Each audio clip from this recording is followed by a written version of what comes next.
Hello les amis, j'espère que ça va. On se retrouve pour un type de vidéo que j'ai rarement l'habitude de faire. Je vais tester du matériel. Donc l'idée c'est de comparer mon ancien télémètre, qui est un modèle exactement Suaoki, donc c'est le modèle 5600P pour ceux qui connaissent, qui coûte à peu près une quarantaine d'euros sur internet, à ce nouveau modèle, donc le Milesea PF210. Qui est plutôt d'un ordre de grandeur de prix, on va dire de, je crois, 110-120 euros sur internet. Et c'est parti. Alors ça c'est mon télémètre actuel en fait, que j'utilise, donc il marche très bien. Le seul problème c'est au niveau de la qualité, c'est que regardez, il y avait des boutons avant, et en fait avec, à force de le sortir et de le rentrer dans la sacoche, au bout d'un moment les boutons sont tombés, donc à chaque fois je suis en train de galérer à essayer d'appuyer sur ce bouton là pour prendre des distances. Mais globalement il marche très bien, hein. Il a toutes les fonctions classiques des télémètres, donc la fonction on prend la distance normale, la fonction on prend la distance et on scanne le drapeau pour essayer de choper facilement le drapeau. La fonction radar, donc pour mesurer la vitesse des objets, comme tout télémètre, et une fonction avec une pente intégrée. Voilà, et donc voici le nouveau joujou, le PF210 Range Finder, ça veut dire trouveur de distance, pour les non-anglophones. Allez, je vais vous faire un petit peu un out of the box du bazar. Donc déjà, autour de la box, il y a les petits pictogrammes sympas, donc ça nous dit qu'il fait la fonction calcul de distance avec compensation de la pente, le scan des drapeaux, la mesure de vitesse et un interrupteur qui permet de mettre on ou off la prise en compte de la pente. Parce que de ce que je comprends, la pente en tournoi officiel, c'est interdit. C'est un truc qui revendique, c'est que en tournoi officiel, on n'a pas le droit à la pente, donc on doit la mettre sur off pour pouvoir jouer en tournoi. Sur une autre face, on voit GmbH, alors ça me fait penser à de l'allemand, d'ailleurs Düsseldorf, ok. Donc apparemment ça a été expédié d'Allemagne, alors c'est fabriqué en Chine, je pense comme tous les télémètres, mais apparemment c'est expédié d'Allemagne. Donc on peut voir que ça peut servir pour le golf, la chasse, regarder des courses pour mesurer la vitesse, la forêt, l'électricité et la surveillance de trafic. Bon, ça, voilà, à voir. Sur cette face il n'y a rien, et au dos il y a quelques caractéristiques qui vont nous intéresser, notamment la portée, 600 mètres. On peut choisir de mesurer en mètres ou en yards. La précision plus ou moins 0,5 mètres, c'est ce que revendiquent à peu près tous les fabricants de lunettes télémètres laser. La longueur d'onde, donc c'est une longueur d'onde qui est plus grande que celle du visible, donc on va être dans l'infrarouge, je pense, si mes souvenirs de physique sont bons. C'est protégé pour les yeux, tout ce que vous voulez, 7 degrés. Magnification, ça je sais pas ce que c'est. Objectif lens diameter, c'est le diamètre de l'objectif, 22 mm, 16 mm. Je suis pas un pro de ces chiffres-là, donc il pèse 164 grammes, les dimensions. Le reste, c'est du classique. Bon c'est parti, on va ouvrir le bazar. Alors je précise que je découvre en même temps que vous. Donc quand on ouvre, voilà ce qu'on a. Alors j'ai déjà ouvert une fois, je vous rassure. Jusque là, j'ai déjà découvert. Donc première remarque, c'est que ça a l'air beaucoup plus qualitatif en fait que la pochette du télémètre moins cher, forcément. Ça rappelle un peu les télémètres haut de gamme Bushnell. Bon. Après moi j'ai jamais vu une Bushnell de près, ça se trouve c'est encore mieux, bon peu importe quoi, mais déjà on sent qu'il y a une qualité qui est un peu plus présente. Ce qui est normal, quand on met 2 à 3 fois le prix de ça, on s'attend à avoir un truc mieux. Donc c'est parti, alors là je vais découvrir entièrement, en même temps que vous, ce qui va se passer. Alors au fond de la boîte, j'ai un chiffon pour nettoyer le télémètre, les ouvertures. J'ai la pile de lithium qui me plaît pas trop. La notice qui a l'air assez détaillée, on peut voir que là j'ai de l'anglais, j'ai de l'allemand, donc quelque part je dois avoir du français, ouais. On l'a en français, donc ça c'est un bon point je trouve pour... je crois pas avoir eu de notice en français pour celui-là, donc bon, si vous aimez les notices et aimez comprendre toutes les fonctions, c'est plutôt pas mal. Voilà, notice. Et donc maintenant on passe aux choses sérieuses, donc l'ouverture de la boîte. Alors là je découvre tout en même temps que vous. C'est parti. Hop.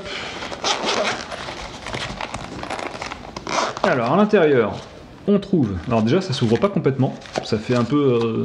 Bref, ça fait un peu crocodile quoi. Donc on retrouve le télémètre bien emballé dans un plastique. Ok. Qu'est-ce qu'on a d'autre? Rien. Bon. Et on va prendre le télémètre.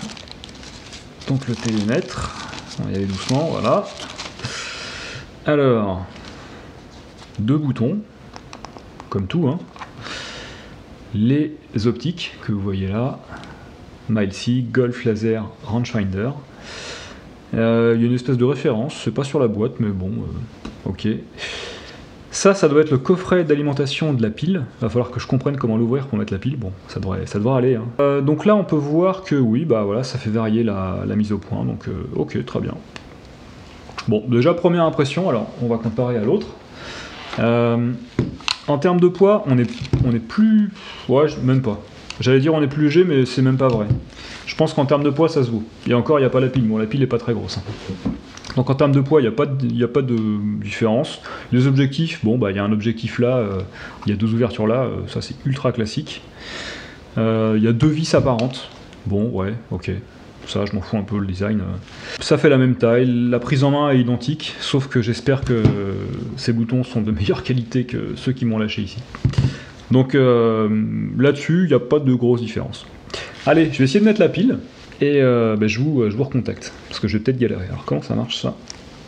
Ah, bah voilà, j'ai réussi du premier coup. Ah bah voilà, là quand vous ouvrez en fait le compartiment de la pile, vous pouvez voir qu'il y a le fameux interrupteur pour mettre on et off sur la pente. Alors, ouais c'est ça, en fait vers le haut c'est on, ça prend en compte la pente, si vous mettez le mode qui va bien. Et voilà, ok. Bon, bah on va mettre la pile. Alors pendant que j'installe la pile, le fabricant, hein, Milesy, ce qu'il met en avant pour ce modèle-là, c'est vraiment la facilité à choper les drapeaux en mode scan. Ce que j'ai horriblement du mal à faire avec celui-là, en fait, à partir de 130 mètres, j'ai vachement de mal à flaguer le mât et avoir la distance. Systématiquement, ça va me choper les arbres de derrière ou l'herbe ou ce que ça voit derrière et je prends 200 mètres au lieu de prendre 130 mètres quoi. Donc à chaque fois je me retrouve obligé de scanner une partie du green avec un rebord ou une lèvre de bunker pour estimer à peu près la distance quoi. C'est pas forcément ultra pratique. Ou sinon ce que j'arrive à faire s'il flotte dans le vent, c'est choper le petit rectangle du drapeau. Mais du coup je perds, je trouve que la fonction scan de drapeau et sur celui-là, pas terrible quoi. Et j'espère vraiment qu'avec ce produit plus cher, bah, je vais pouvoir pouvoir choper directement le drapeau. Alors ce qu'ils mettent aussi en avant, c'est que ils ont cette fameuse fonction de désactivation, activation de la pente, ce qui est pratique pour entre guillemets les bons joueurs qui font les tournois officiels et les grands prix et tout ça. Enfin, je dis ça, c'est vraiment au pif, hein. Je ne connais pas exactement la réglementation, en plus en France, elle est différente sur est-ce qu'on a le droit ou pas d'utiliser la pente, etc. Mais ce qui est surtout mis en avant, c'est la facilité avec laquelle, en théorie, on chope le drapeau, et apparemment, dès qu'on arrive à scanner le drapeau, l'appareil le reconnaît, et il y a un vibreur qui vibre, qui vous indique c'est bon, vous avez bien réussi à choper le drapeau. Donc moi, j'ai vraiment hâte de le tester en réel. Là, aujourd'hui, je vous fais l'ouverture de la boîte. Bon allez, j'installe la pile.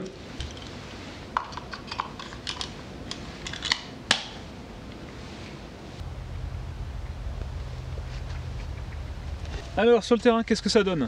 C'est impressionnant d'efficacité. J'ai un drapeau là-bas qui a plus de 160 mètres. Avec cette jumelle, je le flag direct, alors qu'avec l'ancienne, je dois m'y reprendre à plein de fois quoi. Donc vraiment très content de ce produit. Le PF, je crois que c'est 210 de Milesy, convaincant. Donc oui, effectivement, la différence de prix se joue à la facilité avec laquelle vous arrivez à choper de loin les drapeaux. Alors, je vais faire le test de chez moi. J'ai une antenne fine comme un drapeau à peu près 40 mètres et une cheminée à peu près à 90 mètres. Je vais prendre les distances avec les 2 télémètres et je vais comparer. Je vais commencer par l'ancien télémètre. Donc le télémètre, on va dire une quarantaine d'euros. Alors avec ce télémètre, j'arrive pas à choper l'antenne et j'arrive pas à choper la cheminée. Je vais maintenant essayer avec l'autre et j'espère qu'avec lui je vais pouvoir choper l'antenne ou la cheminée, on va voir ce que ça donne. Donc j'ai désactivé la lecture de pente, on va juste tester le mode scan de drapeau. Ça marche plutôt super bien. Lui, il arrive à me, on va dire 9 fois sur 10, à me choper le tube d'antenne qui est exactement à 32 mètres. Et la cheminée, il l'a eu du premier coup. Alors je vais réussir avec lui pour être certain. Première impression, c'est que ça marche plutôt très bien. Alors j'ai réussi à choper la cheminée et l'antenne avec lui. C'est plus dur, mais on y arrive, il faut essayer de moins bouger. Les deux donnent exactement la même distance, à savoir 96 mètres pour la cheminée et 32 mètres pour l'antenne. Donc c'est pas ouf comme différence. Après, c'est vrai qu'il y a plus de facilité à choper les drapeaux avec celui-là. Je pense que c'est vraiment là-dessus qu'il va se démarquer de lui, pour sa facilité en fait à choper le flag et avoir la distance vraiment précise au mât. Alors la notice est assez bien faite, hein. Vous avez un paragraphe par mode, c'est assez simple. Ah, ça y est, en fait il y a un truc en plus, j'aurais dû lire la notice. Pour vraiment scanner le drapeau, vous devez appuyer et maintenir le bouton donc de flag, de mesure. Et on balaye lentement les deux côtés de la cible, en fait, en faisant un balayage droite-gauche, droite-gauche, droite-gauche. Et à ce moment-là, l'appareil va vibrer. Donc j'ai essayé de faire ça. J'aurais dû faire ça dès le début, en fait, j'aurais dû lire la notice. On va voir si ça marche. C'est bon, j'ai compris, j'ai réussi à le faire vibrer. En fait, vous pointez sur le drapeau, vous appuyez, vous balayez légèrement droite-gauche, et dès qu'il a chopé le drapeau, il vibre, et il vous affiche la mesure qui est normalement celle du drapeau. Bon, ce sera mieux en test sur le terrain. On verra bien avec la pratique. Tous mes prochains vlogs, bien sûr, vont se faire avec celui-là désormais. Donc je ne manquerai pas de vous donner mes impressions à chaud. J'essaierai de faire un petit extrait dédié pour ça, quoi. Bon, pour faire un petit peu une petite conclusion entre ces deux produits, donc 40 € et à peu près un peu plus de 100 € sur internet, globalement il y a beaucoup plus de qualité ressentie, en tout cas. À l'utilisation, bon bah il n'y a pas de grosse différence, ça affiche exactement les mêmes distances quand on cherche à pointer un objet facilement ciblable. La grosse différence, hein, comme je le disais, ça va être la capacité à celui-là à essayer de choper le mât précisément, quoi. Alors qu'avec celui-là, j'ai vraiment l'impression de galérer et je suis contraint à chaque fois de viser un autre objectif, une personne qui est avant moi sur le green ou alors le rectangle du drapeau pour réussir à avoir la distance exacte, quoi. Donc j'espère que celui-là va me permettre de mieux choper mes distances pour toujours plus de birdie, de plantage de mât et compagnie. D'ici là, donc, on se retrouve pour un test grandeur nature sur le terrain, bientôt dans les prochains vlogs. Portez-vous bien, et un de ces quatre. Ciao!